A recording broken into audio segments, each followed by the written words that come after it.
Welcome to the Allen Powell Show live on a Wednesday night. NBA free agency is going crazy. Trades going crazy. A lot to discuss. Big names all over the place. The latest big name, Jaylen Brown. I guess he couldn't get talked down after his name was in the Giannis rumors. He was like, "Yo, I'm tired of this, man. Get me up out of here." They couldn't salvage it, but they also say he didn't request a trade. He might not have requested a trade, but he had some type of conversations where he was upset. Jaylen Brown traded to the Philadelphia 76ers. I would say I was shocked, and I believe everybody else was shocked when this trade came down the pipe. I'm going to tell you the reason why I was shocked. One, you traded him to an Eastern Conference team. Two, you traded him for an old Paul George. And I'm thinking, like, this had to be the best that they can get because I thought Portland was the team to go to with the young players and the draft capital that they had. When you seen this trade go down, how shocked was you, and what do you think? Yeah, I was shocked. Not only an Eastern Conference team, but a divisional team. That's a divisional team. That's a team in your division. You know what I'm saying? Like, that was crazy. I didn't see Philadelphia. That just caught me off guard, man. When I saw that, I was like, wow, they really traded them. Like, wow. It just caught me off guard, bro. It was crazy. It's still crazy, bro.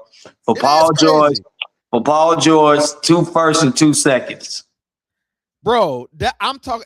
To me, it was like, yo, we just got to take the best that we can get because I think everybody knew that they had to trade him because of the dysfunction after his name was mentioned, and they had to lowball him. That's what I'm expecting. That's what I'm thinking. What happened? Yeah, because he was gonna have his next extension gonna be 180 million plus. So you know what I'm saying? They didn't want to pay that. Good as he is, they didn't want to pay that. But he had 3 years left on his deal. Like they didn't have to do anything. They didn't have to do anything or just have a disgruntled locker room, I guess. Yeah, you know what I mean? Yeah. And like you feel like you won with me and I ain't, you know what I'm saying? You won with me already. Now I ain't good enough. And that's the second time. You know, they put him in the trades for Kevin Durant, and then they were trying to get Kevin Durant for him, and now they was trying to get Giannis. And I get where he coming from. Like, yo, I carried this team when Tatum was out. I did nothing but ball out since I've been here, and y'all been trying to trade me. And I know it's a business. Do you look at it like if you Jaylen Brown, do you look at it as a business or would you take it personal like he did? I would look at it as a business, me personally. I would look at it as a business, man, and just wherever I go someplace, just bring my same attitude and just ball out like I've been doing, man. I get it. It is a business. If Kareem can get traded and all these other guys can get traded, I mean, anybody can get traded, bro. So it happens, man. It's Charles Barkley, you know what I'm saying? It happens, bro. You know, it's just the nature of the game, bro. Like they want to move in a different direction. Him as a player hopefully it works out for him. And them as an organization, I don't know. I think they downgraded. That's crazy, man. I can't believe he got traded to, like you say, divisional and the Eastern Conference. This to me puts Philadelphia in the championship conversation immediately. Like, yo, we know Maxey. I thought they was championship when they made the Paul George move when he came over. I thought they would have something to say. But this is a guy in his prime. This ain't no old Paul George coming over. This is a all NBA player that just came off what was best season of his was in the MVP conversation. Like, yo, he's a legit one. He's a franchise player. Yeah. Some people say no, but he is. He's a franchise player. I mean, if the roles were reversal and he was out, could Jason Tatum have led them to the second seed? It's a great question. I don't know. I can't say no, but that is a good question. So he's proven. Where do you put Philly in the Eastern Conference right now? Yeah, they right there with everybody. Depending on what Milwaukee do when they finish filling out their roster, but New York. I mean, I'm sorry, Miami. I'm sorry. Okay, yeah. New York, Miami, and Philly. Your top teams in the Eastern Conference. That's crazy. Then what does this do? What does this do to Boston? Man, I told you a weekend, man. I mean, hopefully Tatum comes back to what they hoping that he is, man. And you know, they figure that their system is what it is, and maybe they can be competitive. I don't know, man. You just lost with Brown and you downloaded. I don't know, man. Maybe put them in the middle of the conference I don't know, fourth, fifth. Not a serious contender in my opinion. In my opinion, like, bro, you can really say they traded the wrong person. You traded the one that's healthy, that's been dependable, instead of the one that's coming off. I don't know if they could have traded Jason Tatum anyway, but I know all the podcasting and all the noise he been doing. Like, yo, I don't care about none of that. Come in and do your job, and that's what he did. If I'm the GM, I'm not about to wreck my whole team because of yeah, I'm with you. Like the Giannis, I get they want to go for another championship. I get it. But Giannis making like 60 million. He's like what, 33, 34, 35, somewhere in there. Yeah. So I understand it, the need to get him right now because he's still playing at a high level and they want to win or something like that. But I think you build around Brown and Tatum. You keep adding pieces around them and spread your roster out, you know what I'm saying, for years. And you may not win it every year, but at least you'll be in contention. But now you got to come up with another guy who can carry the team and just in case Tatum start having injuries. And Paul George ain't that at this age. Paul George, he's injury prone himself. Yes. So they thought they was going to take a step back last year. Yo, this might be the year for sure they take a step back because you got two Tatum coming off an injury, getting himself back, and then you got an injury-prone Paul George, or old Paul George, and you think, I guess they competed last year. Maybe they compete again. I don't know, but how much money did they free right now? Are they trying to dip in the free agency? It's a couple guys out there, They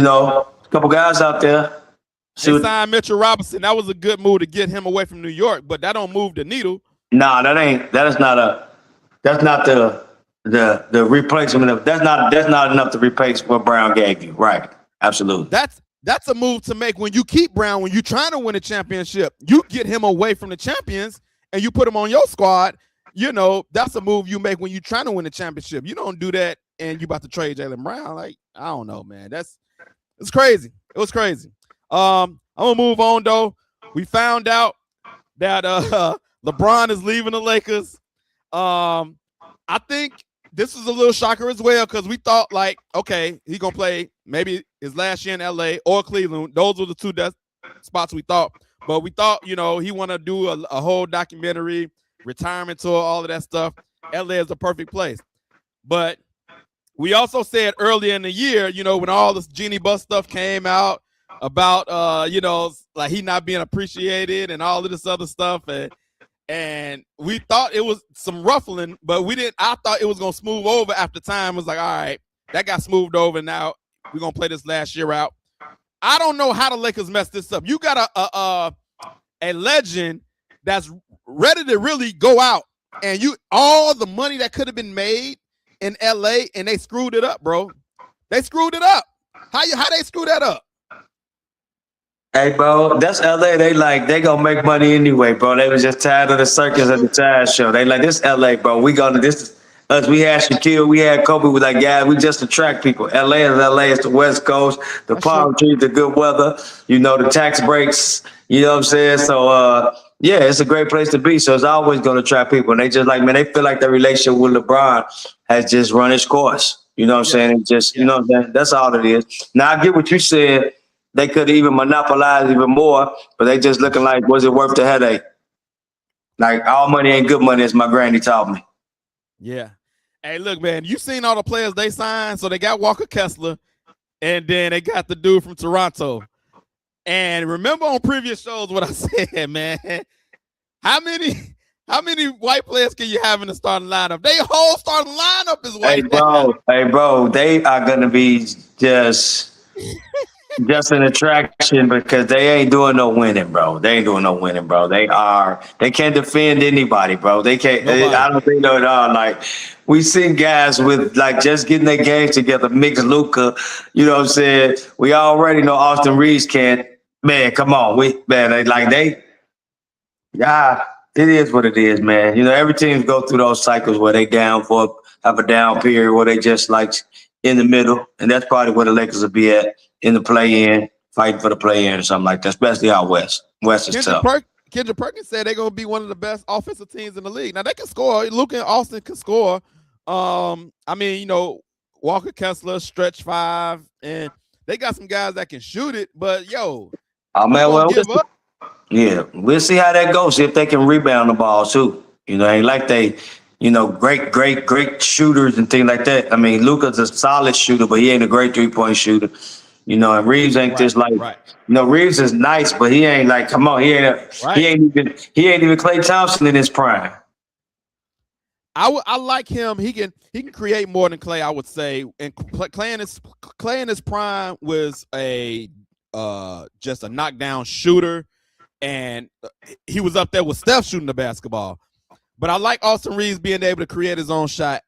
But like you say, like, bro, they can't defend nothing. They can't defend nothing. And now you can pick and roll on the depth, and then that wear you down that wears you down and limits what you can do on the other end of the court. Because teams just gonna go at Luka. They never shied away from that. They're gonna go at Luka. They're gonna go at Reeves, and it just is what it is, man. LeBron mentioned teams is Miami, Cleveland, and who else? Golden State Warriors has been mentioned. I'm gonna tell you this, man. Now I don't want to see him in Miami. I said Miami, but that'd be nuts, man. I don't care about any team. I just don't want to see him go to Golden State. I like Steph, and then I'm gonna have to not like I like Golden State. I like Steph Curry. If he go there, I'm gonna be torn. I'm gonna be torn, bro. I can't do it, man. I cannot do it. I feel you. But any other team, go back to Cleveland, cool. Go to Miami, cool. Whatever. Go wherever. Don't go to Golden State. Don't join up with Steph, man. Steph gonna get tainted, man. And what I mean, is Butler gonna be back healthy by the beginning of the year? Nope. Nah. Wait, and then they was talking crazy like, LeBron James with AD. If I'm Washington, why would I want to do that? Why would I want to? Yeah, why would I want to run that back? That's stupid. I'm trying to build my team. I'm trying to build a winning franchise in Washington. We banking on AD to hopefully be healthy. Yeah, and we got the number one pick. Yeah, we don't want LeBron at age 43 with his 50 games on this tour because he's gonna sit out some. You know that. But I'm like, who was the Warriors going to trade to Washington to get Anthony Davis? Like who? Injured Jimmy Butler and draft picks and. Like, I don't want that. Right. You already got rid of Kuminga and all your other tradable assets. Like, you really ain't got much. So, I hope he don't go to the Warriors. I hope he just go back to Cleveland, bro. Go back to Cleveland. Go out the way you came in. Go do your retirement tour. Go back to the crib and end out like that. I don't want to see him with Golden State. I just don't want to see it, man. I feel you. I'm with you on that. Where you want to see him go? I wouldn't mind seeing him go back to Cleveland, man. Yeah. It'll be theater. It'll be good theater. I'll watch. I'll tune in. And the East and Mitchell, them tall guys they got over there, they can put the ball in Brian's hand like he won't. Let him run the point. Donovan Mitchell can play off the ball and, spot up. He can get to the bucket. Like, they got some rebounders, some shot blockers. It'd be a good fit for him over there. It'll be his last hurrah to try to get a real championship before he goes out. And this is where you started from. You came full circle. This is where you started at this home. Ended at home. They'll be championship contenders. You put them on that team. Yeah, with Donovan Mitchell, James Harden, Mobley. I mean, they've been one of the better teams in the East, the last couple of years without them. So you just add them to the mix, and they'll be pretty good.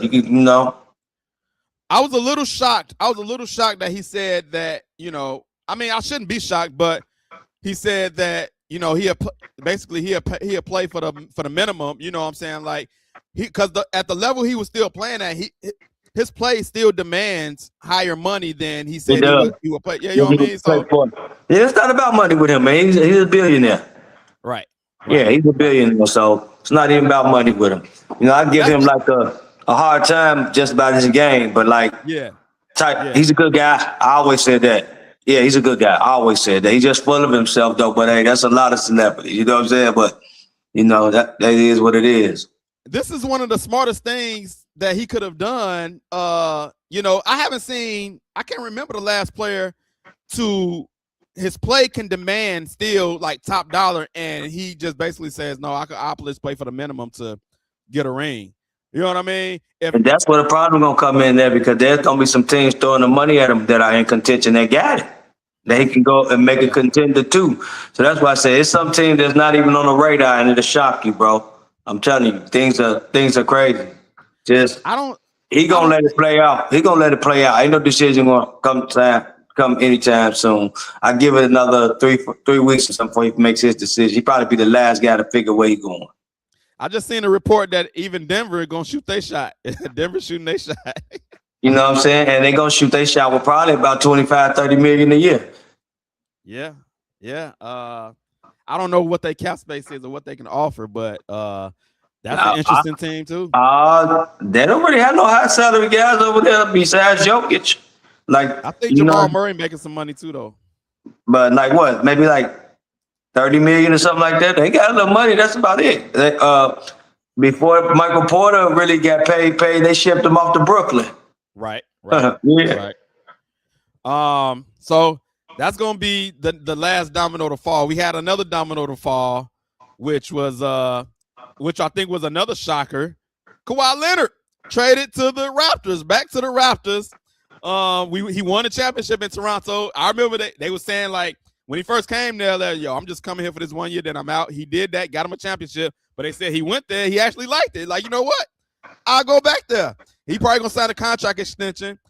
Him healthy with Scotty Barnes, they smack dab in the Eastern Conference too. Yes, they're gonna be pretty good too if he's healthy.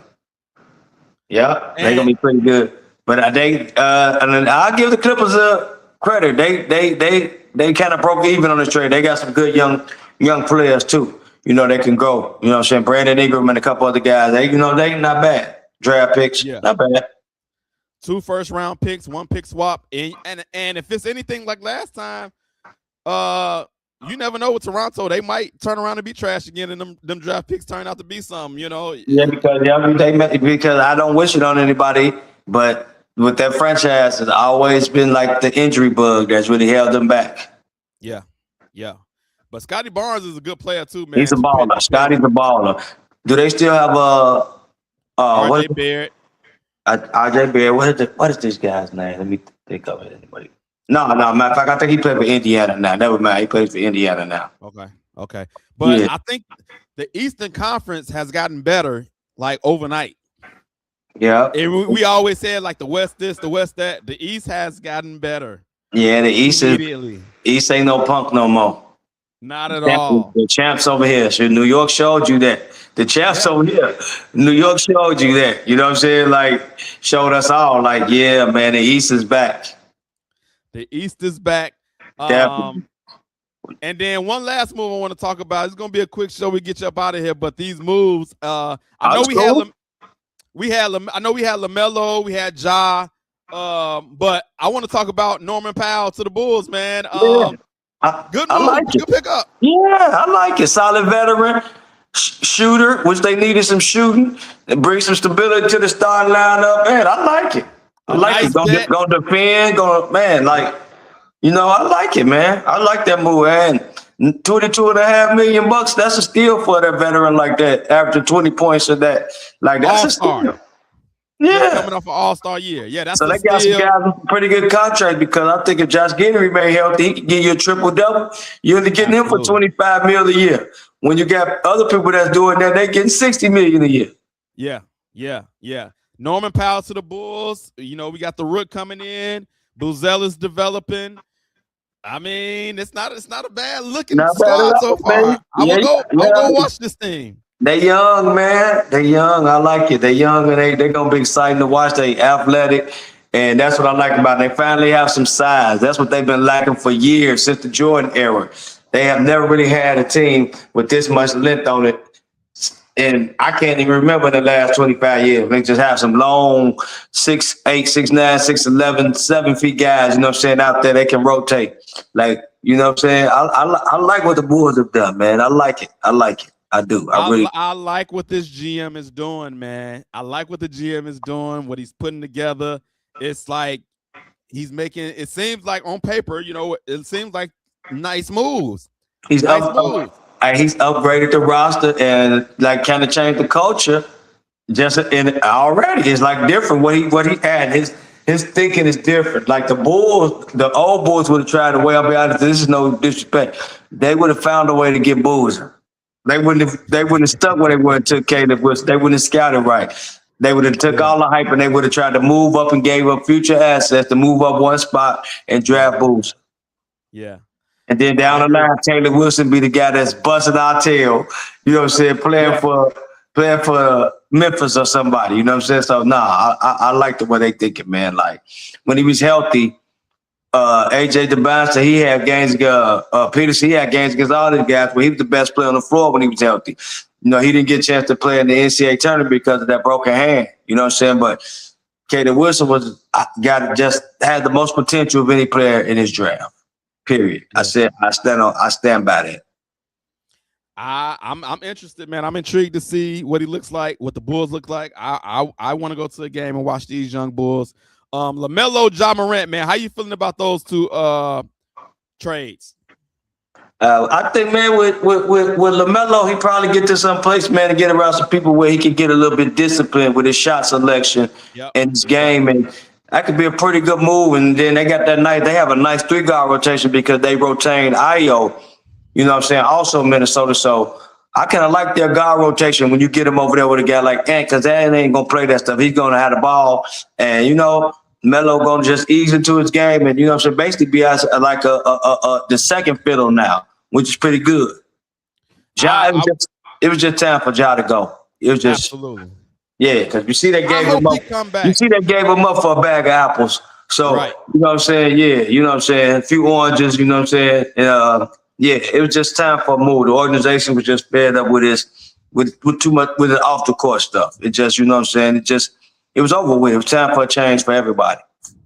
I hope he come back with a vengeance and show what he can do, what he was like before all the nonsense happened. Yes, well, he could have been one of the faces of the NBA. Absolutely.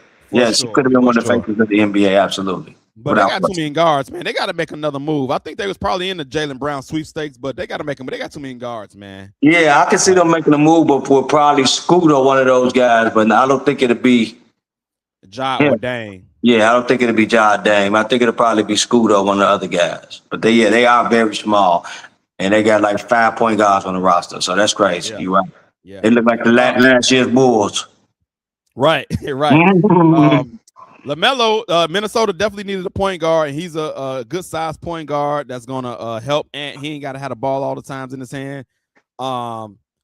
I don't know. Like I don't like them losing Nas Reed though either. I would gotta go on record to say that though too. That's gonna hurt Minnesota in the long run. They gotta find somebody to replace that. They don't have it right now, but eventually they're gonna have to find somebody to replace that because he brought a lot.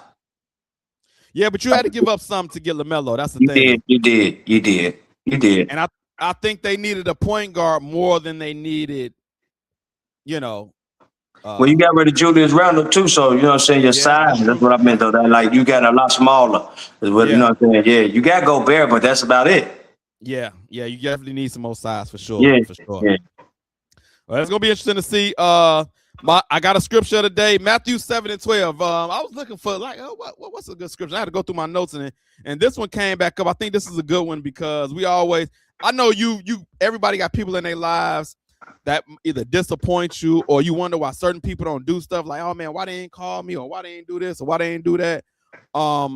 And this scripture comes to mind because it made me think. It says, therefore, whatever you want others to do for you, do also the same for them. For this is the law of the prophet, the law and the prophets. And it made me think like, if you ever think about why somebody didn't do something or they did you wrong or they did this or why they didn't do this, ask yourself, are you doing it for somebody else? And so that's kind of been stuck in my mind lately. Like if I feel some type of way about somebody, I ask myself, okay, am I also being that? The thing that I want from somebody or want somebody to do for me, am I doing it for somebody else? And so, and if I'm not, then I feel like I don't have no room to complain. You know what I'm saying? Like if I feel like, oh, somebody ain't being a good friend, well, what's considered a good friend, and am I doing the things that I consider a good friend should do to somebody else? And so that's where I'm kind of at. So if you feeling some way about somebody, ask yourself, are you doing it for somebody else first? And then go from there. And then I would just say, make sure you are doing that. Continue to do it. If you are doing it, continue to do it. And it's going to come back to you. So Matthew 7:12, man, whatever you want done for yourself, go do it for somebody else. Hopefully that scripture do something for you. It's been stuck in my mind lately, and that's my scripture today. But quick show today, Vic. Appreciate you jumping on short notice, big dog. It's all good, bro. Appreciate it, man. I wasn't doing nothing but just sitting here just going through some notes on the watching over the Cub game and different things like that. You know what I'm saying? That was pretty exciting, man. I was watching that at work. 23 runs. That's yeah, crazy. bro. I was watching it on my phone at work. We kind of a slow day. So yeah. I don't even understand how they doing this with no pitching staff, bro. Like, bro, like and it's so crazy. In the last 17 games, they 13-4, and the pitching that they've gotten pretty solid pitching here and there. Like with some no names, like Counsell, for all the crap I gave him, he's doing one of the better managing jobs of his career. Honestly, bro. Like, and they got some. When they play, they got a lineup to be feared from top to bottom. Like, everybody in the lineup has had success as a hitter in the major leagues. Yeah. So, you know what I'm saying? You know, we got a bunch of 240 and 250 hitters, but they got pop. You know, you got a few guys like Pete, he's gonna be a 300 hitter. Like, he's gonna be a 300 hitter. Like, everything about his game is just calmed down. And I will go on record and say right now, me personally, and I don't know anybody else feel, he's the best non-pitcher in the game of baseball, to me. He's exciting to watch, bro. He's exciting to watch every aspect of the game, bro. When the bat came, that just put him in the MVP race because his glove had him he won the Platinum Glove as the best defensive player in baseball last year. Yes. Now his offense is back. He's walking. He's hitting lefties and righties. He hitting high batting average against lefties. Like, that's where the key came in for him to really turn it on and be this player. He's not struggling against lefties anymore. His walk rate went from 4% to 10%. Throwing him in that leadoff spot, he relished it. For the last 45 games, bro, he looked like prime Ken Griffey out there. You know what I'm saying? And I've been wanting him to be in the top of the order because of his speed anyway. I know he can do everything. But I know why Counsell didn't, because he had to let him mature. He had to let him get a certain amount of at-bats, learn the pitches around the league, go through the league once or twice and figure out where to settle in at. And he settled him in at the right time in the right spot. So I give Counsell kudos for that. He put him in there at the right time. White Sox doing their thing with a whole bunch of no names. I can't even tell you who these guys are. Yeah, and they slugger is injured. Yeah, and I like the fact that, and I'm not going to be a hater when it comes to them, man. I like what they building over there, man. I do. I like it. It's exciting for the city when both teams are good, man. Like, it really is, bro. It's like no better. I remember last year when I was at the Cubs and the Sox game, and the Sox had beat the Cubs, and we all just joined in the chant, "Green Bay sucks" on the way out. Cubs and the Sox fans, you know, it was over with. Yeah. The game was over with. We was on to the next. You know what I'm saying? Sure. Yeah. Exciting times in Chicago, man. Let's keep it going, man. Bears ain't even football season yet. We got some stuff. Man, but hey, bro, by the time we sleep and wake up, it'll be Bears season, bro. That's facts. That is facts. Can't wait. Thank you, my brother. We about to get up out of here. We'll see y'all next time. We out. We lock and load, Allen Pierce.